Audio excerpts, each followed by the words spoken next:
అవును. ఆయన chairman TTD.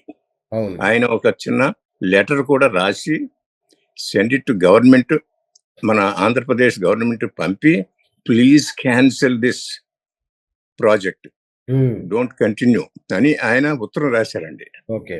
ఏది బిఆర్ నాయుడు గారు, అవును.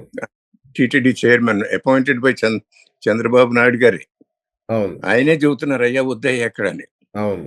ఆ తర్వాత పాలక మండలి వాళ్ళు ఒక రెజల్యూషన్ చేశారండి. అవును.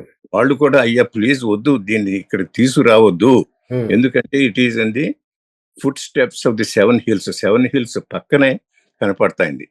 ఆ హిల్ ఎక్కడైతే ఆగిపోతుందో ఆ పక్కనే కట్టిస్తున్నాడండి. ఓకే. అది. తర్వాత అంటే అలిపిరి దగ్గరనా సార్ అది? అలిపిరి దగ్గరనా? ఆ! ఆ! అంటే అలిపిరి దగ్గరే పేరూరు అనే విలేజ్. ఓకే. పేరూరు అనే విలేజ్ అండి అది. జూ రోడ్డా ఏదో ఉంది కదా సార్ అది? జూ జూ ఎగ్జాక్ట్‌లీ పార్క్ అది road. Same. Zoo park road కదా? Zoo park right. Exactly. Exactly అండి. Yes sir. So panchayat secretary అండి ఏది సార్. పేరూరు ఆయన సార్. ఒక పెద్ద ఉత్తరం కూడా రాశారండి వీళ్ళకి. సార్. ఏమని, అయ్యా మేము పర్మిషన్ ఇవ్వలేదు, సార్. మా రూల్స్ ప్రకారం అయితే so you should డెమలిష్ it. Sir. So in fact ఈయన ఏమని చేశారు, ప్లీజ్ డెమలిష్ దిస్ వన్ అంటే రిమూవ్ చేయండి 7 days లో. సార్.